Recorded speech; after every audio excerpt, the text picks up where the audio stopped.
Buenas tardes, mi nombre es André Rocha. Vamos a exponer con Shirley Nakuri lo que es el desarrollo embriológico de la piel y sus anexos. Vamos a comenzar con lo que es la fecundación. Como bien sabemos, el cigoto se forma por la unión del espermatozoide y el óvulo. Posterior a esto, se va a producir la segmentación del cigoto en un proceso que abarca 3 a 4 días después de la fertilización. Después de aquello se ocurre lo que es divisiones mitóticas cada 24 horas, en donde se van dividiendo las células. En el día tercero y cuarto se forma la mórula, que va a alcanzar un promedio de 16 a 32 células. Hacia el quinto día de la basculación, donde los blastómeros se van acomodando de 8 a 10 en el interior para formar el embrioblasto, el resto de la periferia va a formar el trofoblasto. Al sexto día, el blastocito llega a la cavidad uterina y la zona pelúcida va a desaparecer. En el día séptimo va a iniciar la implantación. En el día del séptimo octavo, el embrioblasto se organiza formando el disco bilaminar constituido por epiblasto y el hipoblasto. El epiblasto surge en los amnioblastos y del hipoblasto surge el endodermo extraembrionario. En el día 9, el saco trofoblástico va a estar albergado en el estroma endometrial. En el día 10, este mismo saco trofoblástico va a penetrar el endometrio, donde va a regenerar el epitelio endometrial y va a formar redes lacunares. Para la tercera semana, entre los días 14 y 18, se va a producir la gastrulación, en donde va a aparecer las capas del ectodermo, del mesodermo y del endodermo.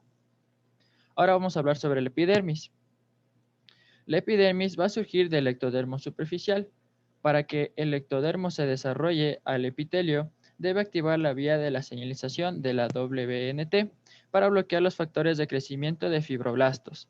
En la séptima semana, las células del ectodermo van a proliferar y van a originar una segunda capa superficial llamada peridermo.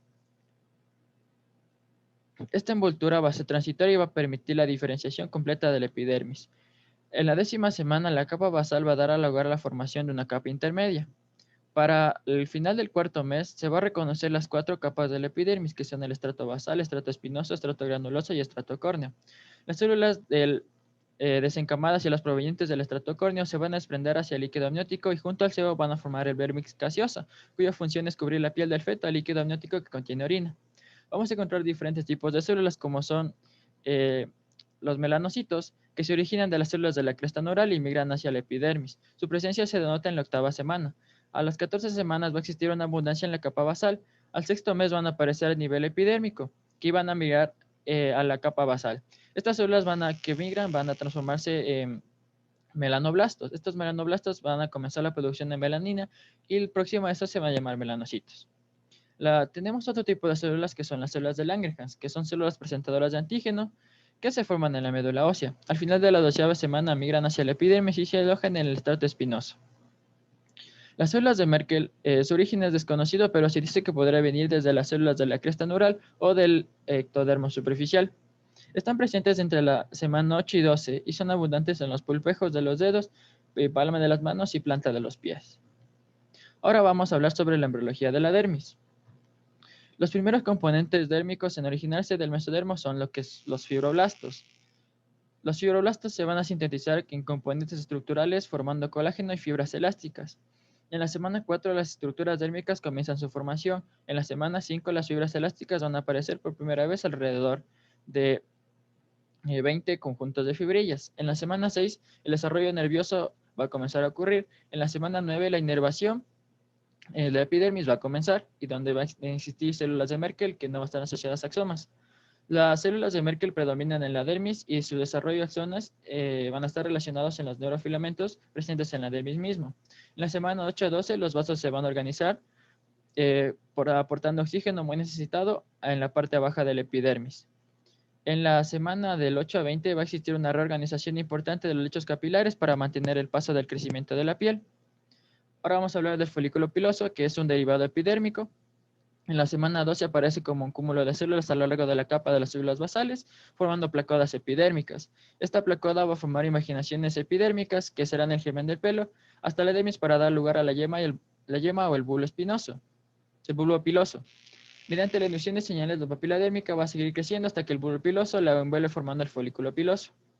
A la quinta y 16ª semana aparece lo que es el anugo, que es fino y suave.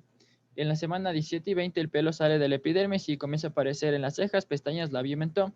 Al quinto mes las células epidérmicas del tallo comienzan a queratinizarse. La neogénesis pilosa se completa cerca del séptimo mes fetal. A partir de entonces se produce una dispersión variable del número de aparatos pilosos. Y en la semana 14 se produce lo que es el músculo piloerector. Muchas gracias.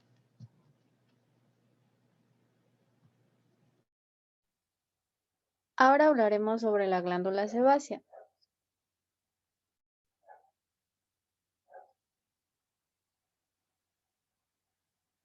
Las glándulas sebáceas se originan como brotes a los lados del folículo piloso. Estos se desarrollan para formar una cavidad que comunica con la superficie a lo largo del futuro tallo del pelo. Los brotes van a penetrar en el tejido conectivo circundante, se van a ramificar y forman los primordios de los alvéolos y los conductos glandulares. Las células centrales de los alvéolos se van a desintegrar y a la vez van a formar una secreción grasosa, que va a ser el sebo, es el que va a expulsarse en el folículo piloso hacia la superficie de la piel. Y las glándulas sebáceas presentan mayor actividad al nacer, van a involucionar en el periodo neonatal y su actividad es menor y persiste hasta la pubertad. Ahora, la glándula sudorípara apócrina. Esta se desarrolla a partir de invaginaciones del estrato germinativo de la epidermis de la yema del pelo y sus conductos dan a los folículos y no a las superficies cutáneas. Terminan justo encima de las glándulas sebáceas.